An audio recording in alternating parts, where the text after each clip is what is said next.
E aí, gente, beleza? Vamos então dar continuidade aqui para nossa aula número 12 agora, sobre campos elétricos, ok? E essa vai ser a nossa penúltima aula do semestre, então. Então, para a gente dar continuidade ao que a gente viu na aula passada, a força elétrica, que a gente já viu, é o exemplo mais comum que a gente vai ter de interação de corpos à distância, que a gente vai estudar aqui nessa disciplina. Então, agora a gente vai ver como é que essas interações se comportam e por que se comportam desse jeito, pelos seus conceitos e pelas suas equações, ok? Essa aula aqui e a próxima, elas são bastante parecidas, então elas obviamente vão tratar de assuntos diferentes, mas elas são bastante parecidas porque a gente vai estar entrando mais a fundo na natureza conceitual da eletricidade e das suas interações entre as cargas. Então, basicamente, a aula de hoje e a próxima vão explicar um pouco mais a fundo a questão das forças, das interações. Então, os conceitos de campo, que eles vão ser vistos aqui, eles também estão em outras áreas da física, tá bem? Como, por exemplo, na área do magnetismo e na área da mecânica mesmo, né? E eles possuem muitas aplicações e colocam. A gente pode dizer tranquilamente que eles colocam em xeque o que a gente entende como física no meio científico. Porque alguns conceitos aqui, eles vão parecer triviais de se entender, mas o que origina eles é uma coisa que é um tanto abstrata e bastante elaborada. Então, a princípio vai parecer alguma coisa simples, né? Mas os conceitos que estão envolvidos por trás, eles são bastante rígidos. Então, prosseguindo aí, vamos ver. Primeiro, dar uma rápida definição do que seriam campos, ok? Os campos, teoricamente, eles são distorções do tecido do espaço-tempo contínuo da realidade. Ou seja, eles são deformações, né, que são formadas aqui na nossa realidade, nas nossas dimensões em que vivemos. E essas dobras, elas causam interações com a matéria e com a energia. Essas interações são o que a gente chama de forças. Portanto, a gente pode dizer que os campos, eles meio que são transmissões à distância das forças, certo? Ou forças transmitidas à distância, ok? E aí as duas imagens que representam são alguns exemplos de o tecido da realidade sofrendo uma curvatura, né? Isso tem a ver com as influências de um campo, ok? Não necessariamente um campo elétrico, o que a gente vai ver aqui hoje mais profundamente, mas de um campo em geral. E na imagem da direita, a superposição de campos gravitacionais de dois buracos negros. Essa não é uma imagem real, tá bem? É uma simulação de como que seria o choque entre dois buracos negros. Se alguém quiser depois, pode me mandar mensagem que aí eu mando o link desse vídeo. É bem curtinho e é muito interessante, né? Ele dá uma simulada de como que seria é, um buraco negro se colidindo com o outro, né?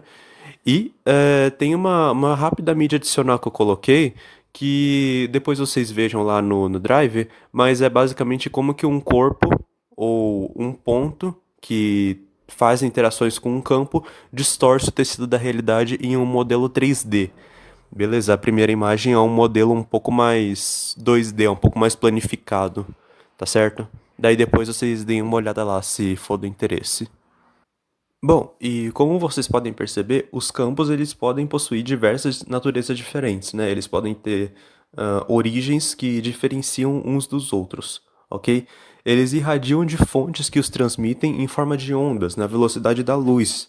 E como é o caso do. Eu acho que o campo gravitacional provavelmente é o exemplo mais comum que vocês vão ver, né? No que a gente mais conhece é, obviamente, o conhecido justamente por ser do nosso planeta, que é o campo gravitacional da Terra, né? Mas alguns outros exemplos mais comuns também de campo gravitacional ou magnético, eles se aplicam a outros planetas, outras situações, tá certo? Nessa imagem aí que vocês veem, tem o campo gravitacional da Terra ilustrado, né?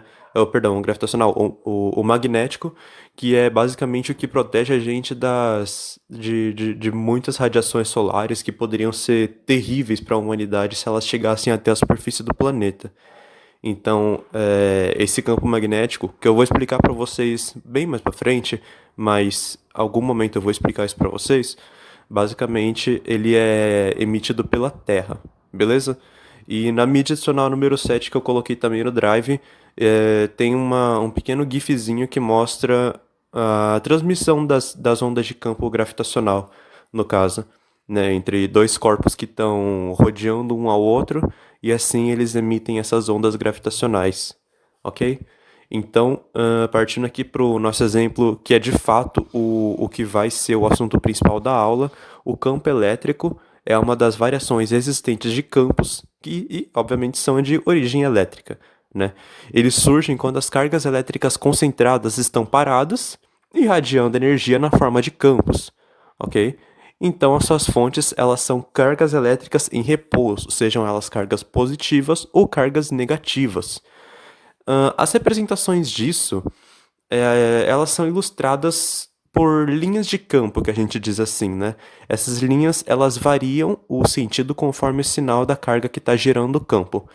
Quem primeiro teve essas ideias de linhas de campo foi um experimentalista, provavelmente o maior físico experimental da história da humanidade, chamado Michael Faraday. O que o Faraday, quando estava estudando magnetismo, ele via?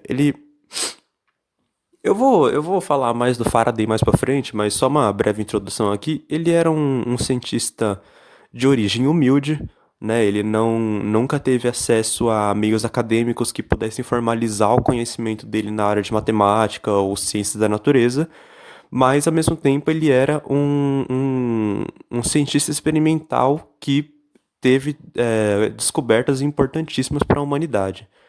E em algumas dessas descobertas, ele estudou os campos magnéticos. Nisso que ele foi estudando, ele representava os campos por linhas, desse jeito que vocês estão vendo aí, certo? Porque ele não tinha um formalismo de dizer, os campos se comportavam de tal maneira, de tal maneira. Então, ao invés disso, ele representava os campos por essas linhas. Era um jeito dele ilustrar isso, tá certo? Que também era uma descoberta nova na época dele, ok? Então, como vocês podem ver aí, no caso das cargas positivas, o campo emitido por elas basicamente sai das cargas, certo? Ao passo que as linhas emitidas por campos negativos, elas entram nas cargas, ok? Isso daí é uma questão de referencial que eu vou explicar um pouco melhor mais para frente para vocês, beleza?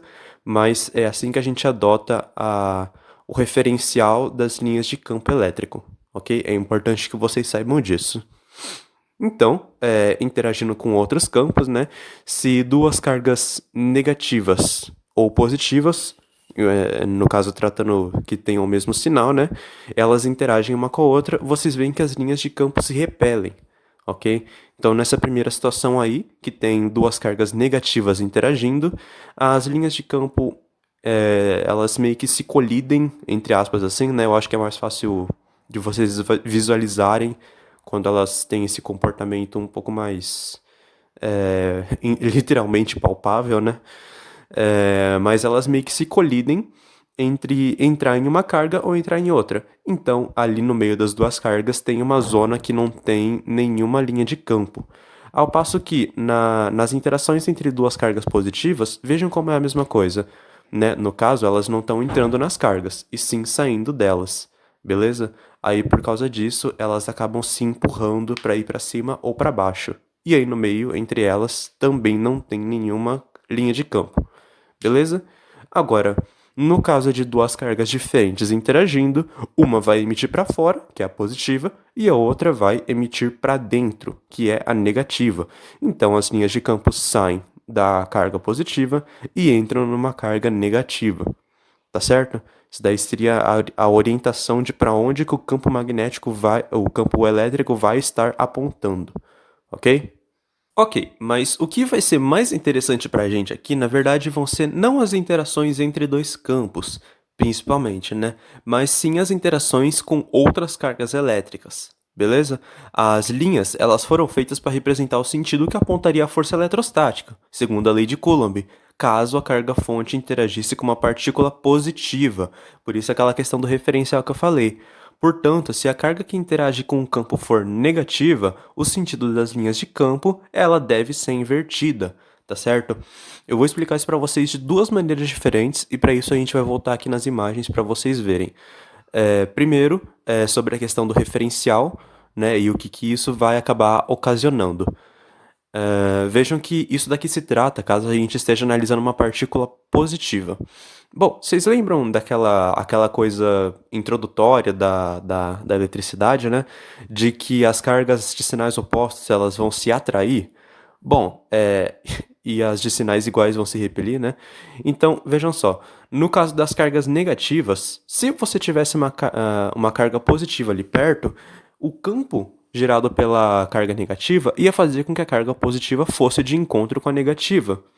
Ok? A positiva e a negativa iam se atrair, que é o que está de acordo com as leis mais introdutórias da eletricidade.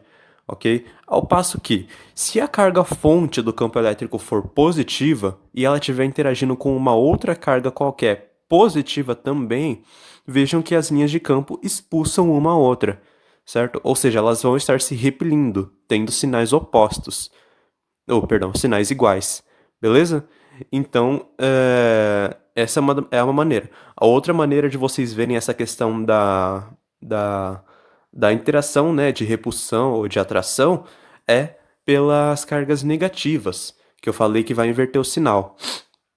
Vamos supor que ali na primeira situação de novo, que a carga fonte é negativa, vamos supor que ela estivesse interagindo com outra carga negativa. Bom, o que ia acontecer? As linhas de campo elas iam ser invertidas, porque esse é um referencial para as cargas positivas, né? A orientação das linhas de campo é de um referencial positivo. Então, entre duas cargas negativas, elas iam ter uma repulsão, certo? Que pelo campo elétrico ia ser representado como a carga caminhando na direção oposta às linhas de campo negativa, certo? E idem para as linhas de campo positivas. Se você tiver uma carga fonte que é positiva, ela naturalmente estaria apontando para fora. Só que se ela estiver interagindo com uma carga negativa, o sentido das linhas inverte. E aí ela vai estar apontando para dentro, no caso, para aquela carga lá. Beleza? E isso está condizente, né? Porque o negativo e o positivo vão acabar se atraindo eventualmente. Beleza? Então, é assim que a gente estuda o comportamento do campo elétrico quando tem uma carga presente ali nas proximidades dele. Beleza? Então, como que a gente deduz as equações do campo elétrico, né? O campo elétrico ele é definido como a intensidade de uma força que vai atuar em cima de uma determinada carga, beleza? Quando a gente fala em cima de uma determinada carga, não é a própria carga fonte, beleza? É uma outra carga qualquer. Então, a gente tem que o campo elétrico, representado pela letra E, ele é igual ao módulo de uma força, a força que vai estar atuante, sobre uma carga que eu chamei de Q2, beleza? Se vocês pegam pela lei de Coulomb e substituem a expressão da força aí, vocês têm que o campo também pode ser expresso como a constante eletrostática vezes o módulo da carga Q1 dividido pela distância ao quadrado até um ponto referencial, beleza? Então, aí a gente tem duas equações diferentes que representam o campo elétrico. Na verdade, são duas equações iguais, né? Só em jeitos um pouquinho manipulados matematicamente. E aí a gente tem duas representações do que a gente quer tratar. Pela primeira parte, né, a parte aqui da força sobre a carga Q2, é que o campo ele vai atuar em cima de uma carga e por isso exercer uma determinada força. E também a gente entende que a origem do campo elétrico ela só depende da carga Q1.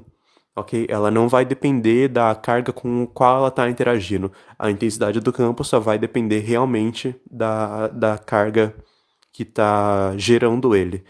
No caso aqui, Q1, vocês podem entender também como Q maiúsculo, tá? Tem algumas notações que usam o Q maiúsculo, mas aqui eu costumo usar Q1 para a carga que está gerando e Q2 para a carga que está interagindo. Beleza? Então, só para diferenciar aí e dizer que Q1 e Q2 não são a mesma coisa e que Q1 pode ser reescrita como Q maiúsculo. Beleza? Pelo princípio da superposição, então, que vocês viram na lei de Coulomb, né, quando a gente falou de força eletrostática, como aquela entidade que vai originar a força da lei de Coulomb, o campo elétrico ele também é uma grandeza vetorial. ok? Então vocês tinham essa imagem aí na aula de Lei de Coulomb para poder ilustrar como é que seria representada a força entre duas cargas, nesse caso uma força atrativa, né? E aqui é uma ilustração um pouquinho diferente, que ilustra como que seria o campo elétrico, ok? Que vai estar sendo gerado por uma carga e a outra vai estar interagindo, tá certo? Nesse caso aí, eu coloquei que a carga 1 é positiva, por isso o campo está apontando para fora dela, e a carga 2 ela é negativa, por isso a interação com o campo ela está se dando no sentido oposto, beleza? Não está indo para a direita, está indo para a esquerda, ok?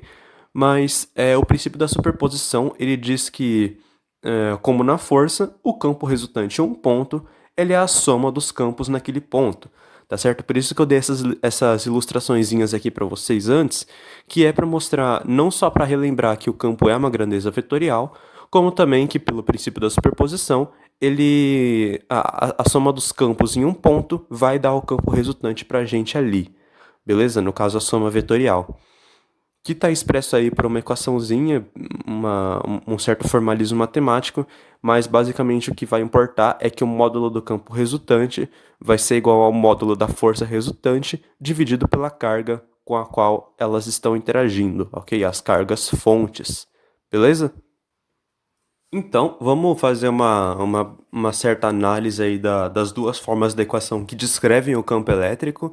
E vendo então primeiro pela versão que está em função da força, a gente vê que o campo elétrico ele é proporcional à força que ele vai exercer naquela carga. E também ele é inversamente proporcional à carga sobre a qual ele vai estar interagindo, beleza? Ou seja, a intensidade que vai ser sentida nesse ponto, ela vai ser menor quanto maior for a carga naquele ponto, e ela vai ser maior, né, quanto maior for a força resultante que vai estar puxando ou empurrando aquele ponto. Eu coloquei aí empurrando a ponta de prova, porque como que a gente mede o campo elétrico geralmente? Não é comum que a gente meça o campo elétrico diretamente. Geralmente, a gente mede ele através de outra grandeza que eu vou falar para vocês na próxima aula. E essa grandeza, ela basicamente é estudada com esse pequeno equipamento que é uma ponta de prova, que a gente chama, certo? Aquela agulhinha metálica na ponta, ela fica em contato com algum lugar que o campo elétrico esteja sendo transmitido e ela tem uma carguinha bem pequenininha só para poder sentir, registrar mesmo quanto que naquele ponto está tendo de campo elétrico, beleza? Então é assim que a gente registra isso num maquinário atual, ok? Agora, vendo a equação do campo elétrico pela outra expressão, né, que é aquela em função da carga geradora, a gente tem que o campo elétrico é proporcional à carga Q1, a carga que está gerando ele, e também é inversamente proporcional ao quadrado da distância entre a carga geradora e um ponto de referência, tá certo? Ou seja, vai ser a intensidade sentida em um ponto, né, mais forte, tá com um pequeno erro de português, mas depois eu dou uma corrigida. Ela vai ser mais forte quanto maior for o módulo da carga fonte, ok? E quanto mais quadraticamente próximo, ou seja, quanto menor for o R, que ele estiver dessa carga, beleza? O gráfico à esquerda mostra como é que funciona o campo elétrico, tá certo? Considerando uma certa distância de uma carga pontual. E a figura da direita, em algum momento eu vou explicar um pouco melhor para vocês isso, mas basicamente a figura da direita mostra o campo elétrico gerado por uma esfera sólida, tá certo? Ou não necessariamente sólida, mas assim, que não tenha dimensões pontuais como uma carguinha concentrada, beleza? E sim como uma esfera que tem um certo raio R. Vocês podem ver que dentro da esfera o campo é nulo, certo? E a partir da superfície da esfera, então, ele tem o mesmo comportamento que tem a carga pontual, ok? Vejam que o fato de ter um campo elétrico nulo dentro da esfera remete àquilo que a gente tinha falado sobre condutores e o equilíbrio eletrostático, né? Supondo que tenha uma esfera, seja sólida ou não, seja só uma casquinha, e ela esteja eletricamente carregada, dentro dela o campo vai ser nulo, porque se existisse algum campo, estaria implícito que existiria uma força ali dentro. E se existisse uma força, não estariam em equilíbrio eletrostático. certo? As cargas estariam em movimento. Então a gente pode dizer que dentro de uma esfera, seja ela oca ou maciça, o campo elétrico ali dentro é nulo, tá certo? Vejam que está ali um campo zero entre a distância zero, né, e a distância r do centro da esfera.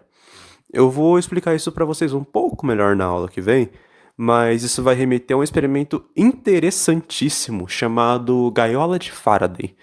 E se vocês já tiverem interesse de ir pesquisando antes, fiquem à vontade. Mas eu vou falar disso para vocês na próxima aula, ok? Então, por fim, vamos terminar essa aula aqui falando sobre superfícies equipotenciais, que é uma coisa que eu também vou dar uma certa reforçada na aula que vem. Mas vamos imaginar uma carga pontual, certo? E ela produz linhas de campo que se espalham em todas as direções igualmente.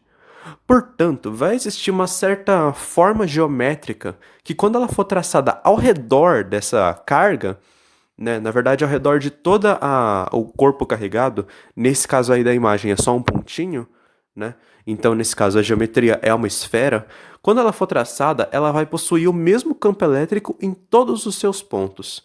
Ou seja, nesse caso da carga pontual, que é uma esfera, em todos os pontos da esfera, o campo elétrico tem o mesmo módulo, tá certo? E eles também têm uma outra grandeza que tem o mesmo valor, chamada de potencial eletrostático, mas que, de novo, é o que eu vou falar para vocês na aula que vem. Elas realmente são aulas muito complementares, pessoal, porque vocês têm maneiras diferentes de encarar isso que a gente está falando aqui hoje, certo? E uma das maneiras é vendo através das forças, outra maneira é vendo através das energias, ok? Então, primeiro a gente começa falando aqui pela questão das forças. Então, nesse caso aí, das superfícies equipotenciais, são superfícies, de fato, são áreas em que o módulo do potencial eletrostático ele é igual em todos os pontos dela, tá certo? E muitas vezes do campo elétrico também. Então, essas superfícies que detectam intensidades iguais de campo elétrico são chamadas de superfícies equipotenciais com igual potencial elétrico, ok? Em um corpo não extenso, que é um corpo, um corpo extenso, que é um corpo que não é pontual, né, e que esteja carregado, o campo produzido ele poderia ter uma geometria diferente. Logo, a geometria da superfície equipotencial a ser colocada em volta desse corpo extenso, ela também mudaria, tá certo? A gente deve sempre imaginar superfícies de duas maneiras. Fenomenologicamente, são locais que têm iguais valores de campo e potencial elétrico, ok? O campo, na maioria das vezes, né? Não necessariamente, mas a maioria das vezes, e matematicamente os mesmos valores de V e E, ok? Mas, só voltando um pouquinho nesse segundo tópico aqui, que eu acho que é um pouco interessante falar para vocês, não é uma coisa que provavelmente vocês vão usar muito nesse momento, mas eu acho que talvez seja interessante vocês saberem. Qual que seria a geometria, por exemplo, de um outro corpo carregado eletricamente, e que a gente queira traçar uma superfície equipotencial ao redor dele? Né? Vamos supor que a gente tenha um fio de eletricidade, certo? Como os que a gente coloca na tomada, e vamos supor que eles não estejam eletricamente isolados, não estejam cobertos de borracha nem nada. Então, o que vai acontecer? O campo elétrico que vai ser sentido ao redor, ele vai ter uma certa distribuição de linhas, e como é um fio, a gente precisa traçar uma superfície que cubra todo o fio, e de maneira que o campo sentido nessa superfície vai ser sempre o mesmo, tá certo? Nesse caso, então, a superfície equipotencial não seria uma esfera, ela seria um cilindro, certo? E que o comprimento do fio ele vai estar condizente com a altura desse cilindro, tá certo? Porque em toda a superfície lateral do cilindro, você vai ter o mesmo valor de campo elétrico e potencial elétrico chegando naqueles lugares, tá certo? Esse é um caso de uma superfície equipotencial de um corpo que não é pontual, é um corpo extenso, tá certo? No caso também das esferas, elas vão ter um comportamento igual das cargas pontuais, e aí a superfície equipotencial também vai ser uma esfera. Beleza? Então, é isso por hoje e vamos só finalizar fazendo um rápido exercício aqui para ilustrar mais ou menos como que seriam usadas aquelas equações, tá certo? A parte mais conceitual dessa aula eu vou dar uma aprofundada maior na aula que vem, mas é possível também que vocês vejam nos vestibulares questões envolvendo o conceito de interações entre campos elétricos, entre campo e carga, superfícies equipotenciais, beleza? Então aqui por enquanto vamos tratar um pouquinho das equações. Então, uma certa quantidade de carga pontual Qzão, né? Vocês podem chamar de Q1 se quiser, ela exerce força atrativa sobre um elétron que está distante dessa Q1, né, Qzão, em 5 metros. Então, sabendo que o módulo do campo elétrico vale 10 newtons por coulomb, obtenha a força atuante sobre esse elétron, o módulo e sinal da carga Q e a aceleração que vai ser adquirida pelo elétron. Então, tem aí alguns dados, né, que vão ser úteis para a gente nesse caso, como a carga do elétron sendo de 1,6 vezes 10 elevado a menos 19 coulomb, a massa do elétron de 9,1 vezes 10 elevado a menos 31 quilos, e a constante eletrostática do vácuo de 9 vezes 10 elevado a nona newton metro quadrado por coulomb quadrado. Beleza? Então, na letra A, que está sendo pedida a força atuante sobre esse elétron, a gente tem o módulo do campo, né? A força a gente quer descobrir, e como está atuando sobre um elétron, então a fórmula fica Ezão, é igual a F dividido por E, sendo que esse Ezinho aí é a carga do elétron, ok? Então, 10, que é o módulo do campo dado pelo enunciado, é igual à força que a gente quer descobrir, dividido pelo módulo pela carga do elétron, não em módulo, né? E assim a gente tem que a força ela é de 1,6 vezes 10 elevado a menos 18 newtons. E notem que essa força é negativa. Bom, o que isso implica pra gente? Implica que na letra B, que está perguntando o módulo e o sinal da carga Qzão, se a força ela é negativa, então substituindo os valores na lei de Coulomb, sendo que o valor do Qzinho é a carga do elétron ainda, né? Ainda é o Ezinho. No final a gente vai descobrir que a carga Qzão, ela tem sinal positivo, tá certo? E ela vale 2,778 vezes 10 elevado a menos 8 coulomb, tá certo? É importante que vocês conservem esse sinal da força da letra A para a letra B, para que vocês possam obter o sinal correto da carga Qzão nesse caso.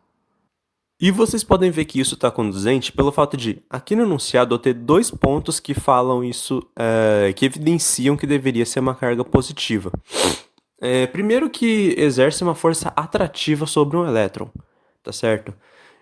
Segundo que o módulo do campo elétrico também veio dado em um sinal positivo, beleza? E por fim, apesar de que esse do campo elétrico não necessariamente é uma regra, mas pelo menos até onde eu me lembro, não necessariamente é uma regra, mas qualquer coisa eu corrijo isso para vocês depois. E outra coisa que vocês podem ver, na verdade são 3 pontos, né? Pela letra A, a força ela deu negativa, portanto reforça que era uma interação atrativa entre as duas cargas. E para se atrair com uma carga negativa, a carga fonte teria que ser positiva, portanto. Beleza? Então, agora que a gente tem a força que está atuando e o módulo da carga, embora o módulo da carga não seja necessário mais para a letra C, a gente pode calcular a aceleração adquirida pelo elétron, certo? Pela segunda lei de Newton, força igual a massa vezes aceleração. Então, a força eletrostática de 1,6 vezes 10 elevado a menos 18. Agora aqui já não é mais tão necessário assim o sinal, mas se vocês quiserem fiquem à vontade. É igual a massa do elétron, de 9,1 vezes 10 elevado a menos 31, vezes a aceleração que ele vai adquirir. Então, a gente obtém aí um valor de aceleração de 1,75 vezes 10 elevado a 12 metros por segundo ao quadrado. É uma aceleração bastante alta. Basicamente, o elétron não poderia ficar mais de 1 milésimo de segundo acelerado nesse ritmo. Caso contrário, ele atingiria a velocidade da luz e... Bom, aconteceriam coisas que na física não são muito possíveis, digamos assim. Mas eu explico isso pra vocês quando a gente chegar em física moderna. Beleza?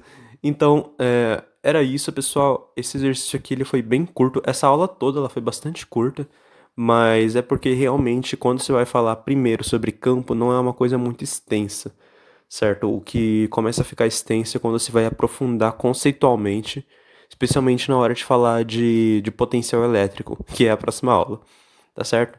Então, era hoje por isso, ok? Eu vou enviar os slides para vocês, essas coisas todas aí, e aí vocês podem ficar à vontade para ver lá pelo Drive, ok? Então, muito obrigado pela atenção, pela presença e até a próxima aula.